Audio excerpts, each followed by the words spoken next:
Right, well, I was going to talk about this camera here, but then it decided to start working again.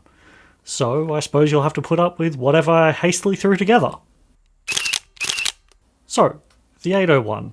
It's probably the ugly middle child of the Nikon lineup. To me, it's just the start of the 90s aesthetic. But it does have a lot of really good features that they seem to sneak in there. And I think what exemplifies the 90s-ness of it is the top plate. So we have a mode selector over here, a little wheel here, and you have to use buttons and the wheel in conjunction together. This has become the standard interface for how we use cameras kind of to this day. Not in this exact form, but yeah, it's a lot more sort of button and dial or mode and dial. And this was kind of where it started for Nikon. They certainly weren't the first camera manufacturer to change over to this style. There were plenty of others that got there before them. But this was their first attempt. This is where they removed a lot of the traditional click wheels and dials that they used to have. And it's a bit of a mixed bag. To me, this is an ugly camera, but it's no 401. So this did come out after the 501, which was kind of the first of the mainstream Nikon autofocus cameras. There was, of course, the F3 with the AF adapter, but yeah, it's not quite the same autofocus system. These use a autofocus screw, which can be seen here, whereas the F3 AF, it used a system of motors in the lenses, which a lot of other manufacturers went with that kind of approach, and for some pretty good reasons. Nikon then later saw that it was a better system and changed over. Anyway, let's go through some of the good, bad, and ugly points about this. First off, you can change the ISO. Again, it's through a sort of push button and change your selector. But this camera allowed you to change it, where a lot of cameras at the time were all changing over DX coding. This will also read a DX code, but you can override it. So, you know, today where there's very few films that actually come out with DX coding, and if you like to sort of bulk load your own film, this is great. It'll work for you, no problem. Lens compatibility, pretty good. It uses the autofocus screw that I mentioned, so if you want autofocus, you got to find one of those series lenses, which is just the AF series, I think. You can attach most other series of lenses, but they won't have full compatibility. So even the gilded lenses will work. The ones like this here without an aperture ring, you'll just have to use it in either fully automatic, program automatic, or you'll have to select the shutter speed, and then it will, you know, do it from there. That's fine, it works, no real problem with that. So you can use a lot of classic Nikon glass with this. It's pretty good. Next is, how do you shoot it? I mean, you've got the full PASM, program automatic, shutter, aperture, priority, all of the greatest hits, they're all there. And this is pretty good because some of the sort of lower tiered cameras at the time were coming with, you know, either auto only or maybe program automatic with aperture override. But a lot of cameras this era were removing the manual mode. And this is something that you can actually use here. Now, you do need to have a lens with an aperture ring, you know, one of the AI lenses at least. But it will allow you to fully override with manual control. And it will also do just your bracketing overrides, you know, just over and under exposure correction. Fine, great, nothing wrong with that. So compared to a lot of cameras of the era, this has got a lot more features. Next is the durability. Now, it's a bit of a plasticky looking camera. Bottom plate, definitely plastic. Top plate, definitely plastic, but there's metal underneath a lot of this. And it's pretty well built.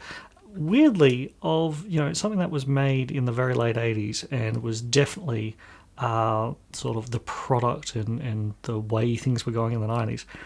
Nikon did a great job of making this thing durable, very durable.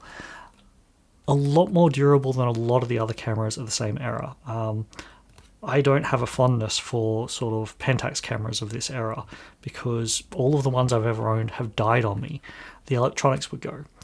And this one has lived. There's a lot of them out there. So really durable. You don't have to worry too much about even the fact that it's such a electronic camera. It seems to be fine. You know, one day it'll give up the ghost, but so far they've been pretty good on that front. The next thing, which I think is overlooked a lot when people think about what camera that they want to own long term, is the batteries. 4 AA batteries. Now, these are still extremely easy to get today, so you don't have to worry about getting some fancy lithium battery or something that's just like really difficult ordering only kind of thing, or one of the early rechargeable options, that kind of stuff. Like, super simple, super easy to have backups. Not that I use it. This thing has 1/8000th of a second shutter speed. Now, that's not common. Why is it on sort of one of their upper tier consumer cameras? Great. Fantastic. I personally don't use 1/8000th very often, but if you want or need it, it's got it. Focus confirmation. Oh my goodness, focus confirmation. I am a huge fan of manual lenses. I use them a lot. I think, you know, for me, as somebody who does it as a hobby, it's great. It's sort of part of the process. It's slowing it down. It's thinking very deeply on you know, your choice of focus. Having an electronic assistant to be like, yeah, you actually do have that in focus and it's pretty sensitive, along with having a microprism finder, you can also change the finders in here. So you have the option of using microprism, split image, and even with the split image, you still get focus confirmation. So even if you want to use this with just like the AI lenses with more manual lenses, maybe Voigtlander glass of the same era for this thing, great. You can manually focus, you can autofocus, and it works. Final point I want to make on this is this camera is cheap. For the features you are getting in this, it's surprisingly cheap. Now, you got to put up with, you know, this whole control system, but oh my goodness, you're getting a lot of camera for not a lot of money these days. As a starter camera, I think it's actually a really good option. The autofocus is next to useless these days. It is so slow. Maybe for landscape and things like that, where you know you're not worried about it, and you want to basically use a mixture of autofocus and manually checking and having the focus confirmation and things like that, that would work fine. But compared to a modern lens, it takes forever, and it's only a single point autofocus. Do not try wildlife with this thing. Fully loaded with batteries, this is heavy. Just be prepared for that. It's not quite, you know, like owning one of the, you know, F3s or something like that. You know, they can be a bit heavier with the motor drives and whatnot, but this is not a light camera. If you're wanting sort of something to one hand hold all day around town, yeah, keep walking. The 90s interface. If you want shutter dials, ISO dials, it just doesn't have them.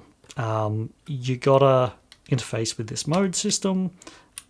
It's fine, it works. I don't think it's bad, but yeah, if you want like a manual control camera, this is going to be pretty slow and kind of annoying to work with a lot of the time. It's ugly. It's no Nikon F401, which I think is perhaps the ugliest camera they ever made. But yeah, I don't call this pretty. Now, I think you get a lot of features in this camera, and it's great, but I don't think it's on anyone's top 10 list of the camera that they think is the prettiest. So with all that understood, who do I think this camera's for? And I think if you're doing landscape photography, it's probably a really good option. It's a durable body that you don't have to worry too much if you lose it. It's not hugely expensive. And I think a lot of the feature set really works for, you know, if you go on hikes and things like that. For instance, if the batteries in this thing run out, you can just steal the ones from your torch. You can use it to hammer in tent pegs and nails if you need to. And it can be used as a personal defense weapon. And that's it. It might be an ugly camera from the 90s, it certainly doesn't have any hipster cred, but it's a great camera, lots of features, something that I think anyone should be able to use.